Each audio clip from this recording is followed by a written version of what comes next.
وہ نبی جو اپنی امت سے اتنا پیار کرتے ہیں، فرماتے ہیں لو تدخلو شوکتن فی رجل احدکم لوجدت علمہا،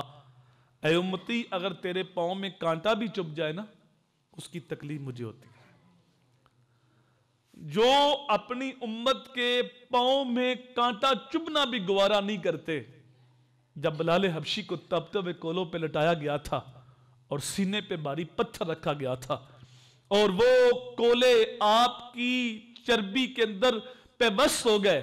اور چربی کی نمی سے وہ کولے بجھے،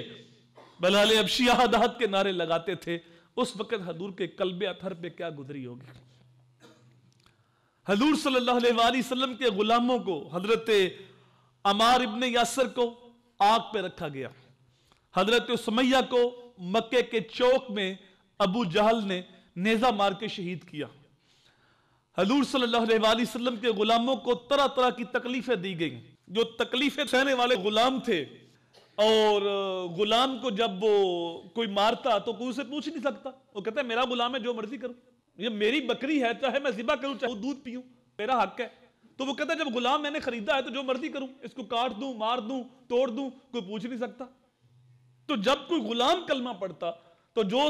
سلوک اس کے ساتھ ہوتا اس کو لفظوں میں بیان نہیں کیا جا سکتا، لیکن جب انہوں نے دیکھ لیا کہ یہ جو ہے وہ نہ رسول کریم صلی اللہ علیہ وآلہ وسلم کے پائے استقلال میں کوئی لغزش آ رہی ہے اور نہ غلام اپنے موقف سے ہٹ رہے ہیں، تو پھر وہ جمع ہو کے ابو طالب کے پاس آئے کہ تیرا بھتیجا ہمارے بتوں کو برا بلا کہتا ہے، اسے منع کرو ورنہ ہمارے ساتھ جنگ کرو۔ ابو طالب نے حضور کو بلایا اور کہا کہ یہ لوگ آئے ہیں اور یہ کہتے ہیں کہ اگر دولت چاہتے ہیں تو ہم دولت کے ڈھیر لگا دیتے ہیں، اگر کسی قبیلے میں شادی چاہتے ہیں تو ہم اچھے خاندان میں شادی کرا دیتے ہیں، غلام چاہتے ہیں غلام بھی دیتے ہیں، لیکن ہمارے بتوں کو برا بلا نہ کہو۔ میرے حضور نے فرمایا یا امی لو وضع الشمس فی یمینی والقمر فی یساری، اے چچا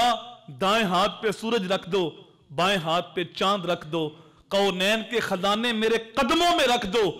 جب تک میرے دم میں دم ہے میں اپنے رب کا پیغام دیتے ہی رہوں گا۔ حضرت ابو طالب نے کہا کہ بیٹا میں تو پھر سارے قبیلے کے ساتھ جنگ نہیں کر سکتا۔ تو اللہ کے رسول واپس پلٹے، آنکھوں میں آنسو تھے۔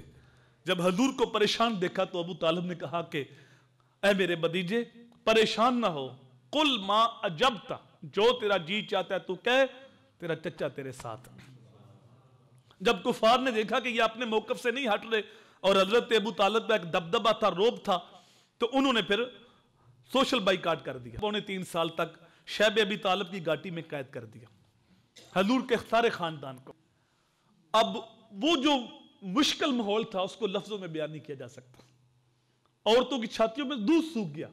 درختوں کے پتے کھا کے گزارا کرتے تھے، اور جب بچے روتے بلکتے تو مائیں بچوں کے سر پہ ہاتھ رکھتی، بیٹا چپ کر جاؤ،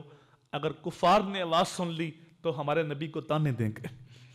بچے فوراً چپ ہو جاتے ہیں۔ تو ان حالات سے رسول کریم صلی اللہ علیہ وآلہ وسلم گزرے۔